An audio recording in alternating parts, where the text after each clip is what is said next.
Welcome back, Sports Nation and my champions, and today's fantasy focus shifts to the AFC North and the Pittsburgh Steelers. We're going to first go over the offensive side of the ball, and the first thing we need to cover is the change at offensive coordinator. Randy Fechner is out.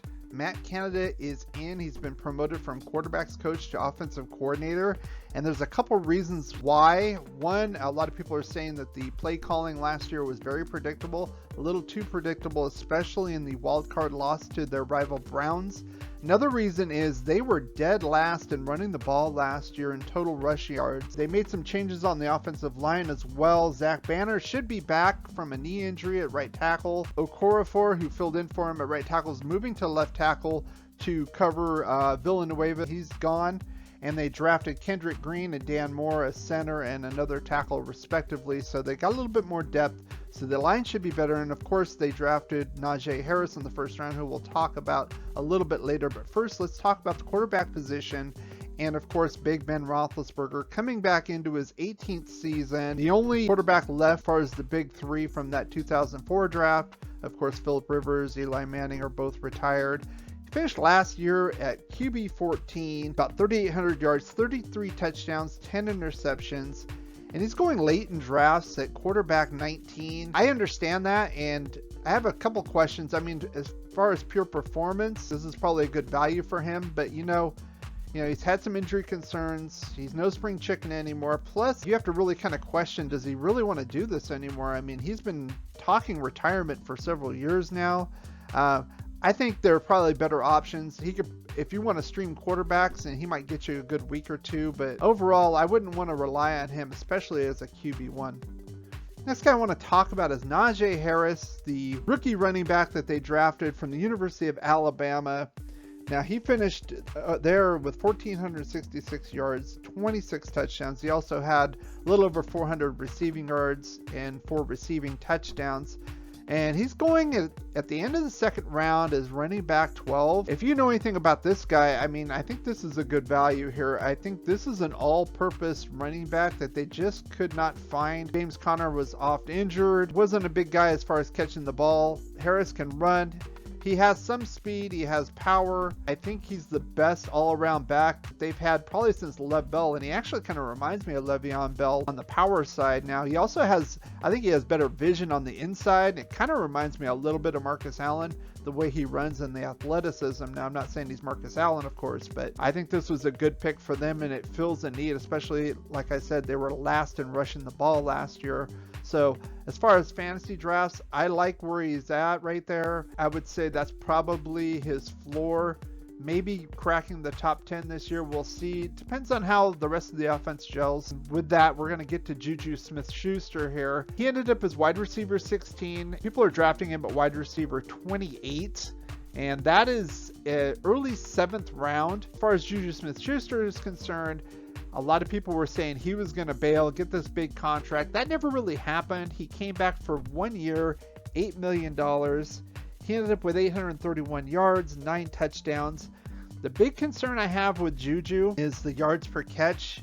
He usually averaged around 12, 13 yards per catch. It went down significantly last year to 8.6. Still, I think this is a good value for him as a wide receiver 28 draft-wise, because I think he's still talented, and more importantly, he's playing on a 1-year deal, and he's going to want to show out big here so he can get that new contract. I doubt he'll be staying here with Pittsburgh, but if he can show himself back to his old numbers, I'm sure he can get that big deal he wants. And the guy on the other side is Chase Claypool, the rookie wide receiver. He finishes wide receiver 23, ended up with just under 900 receiving yards and 9 touchdowns. A lot of people are calling him Mapletron, a Canadian version of Megatron, aka Calvin Johnson.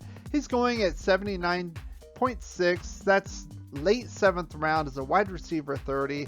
I like this value. I've seen him play, and he was kind of hot and cold. I think the whole offense was, to be honest with you. And like I said, I think a lot of that has to do with the running game not being there as well, and everything having to be settled on the passing game makes the defense a lot easier to run their defense against you. But I think he's seen flashes, and I think he's going to come out and improve on that. And I would say he's a high-end wide receiver too. and the value's there. I think he's going to be low teens, high 20s, so go ahead and get him there with confidence. Next guy I want to talk about is Eric Ebron, their tight end. Finished the season at tight end 14, had a little over 500 yards, 5 touchdowns, going late in drafts as the tight end 16. I would really question this. I don't see a real big jump here. He's been in the league a while now. I mean, he's serviceable. Maybe you can plug and play him for a week or so if you got a bye week guy, but I would not rely on him. As far as sleepers go, I put a couple here. Benny Snell. Now, I would say this is more of a handcuff type situation if Harris either gets hurt or he kind of wears down over the season. I think Snell's serviceable, but obviously he's not the answer, and neither did the Steelers think he was the answer. Otherwise, they wouldn't have spent a first rounder on Harris. And then the other two, the two wide receivers out there, are Washington and Deontay Johnson. Now, Washington had a little under 400 yards and 5 touchdowns last year. And Deontay Johnson had a little over 900 yards and 7 touchdowns. And a lot of people are drafting him ahead of Chase Claypool. I'm not so sure about that. I think we'll have to see how the offense shakes out. I think he's talented, but I'm not sure drafting him at wide receiver 21 makes sense to me. Now, the defensive side, the Steelers ended up as the second best fantasy defense. They're going in the mid to late 8th round as second defense being selected. And they have a load of talent here. Micah Fitzpatrick, TJ Watt, and Stephon Truitt combined for 26 sacks, a total of 56 sacks for the team, 18 interceptions, 21 fumble recoveries. And that was without Devin Bush for over half the season, who had an ACL tear after 5 games. He should be good to go. And then you have this guy right here, Melvin Ingram. Now, I got to toot my own horn a little bit here in this video with free agent best fits. Now, these guys both said Kansas City or Miami would be the best fit, and I said no, I think the Steelers would be the best fit. It's a 3-4 type defense. They lost Bud Dupree in free agency, and if Ingram is healthy, he can plug into that Dupree role as an outside rushing linebacker, and that's exactly what the Pittsburgh Steelers did, signing him about a week ago. And I would say that this is good value. I mentioned in my previous video with the Rams, they were the top defense last year. I think they could end up as the top 5. So I think the Steelers could end up taking the mantle here as the best defense in 2021.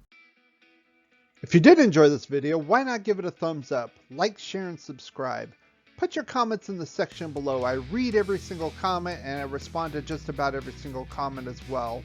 If you want to catch up to our 31 and 31 video series, click on these links right here. Thanks for watching and supporting this channel, and as always, play like a champion.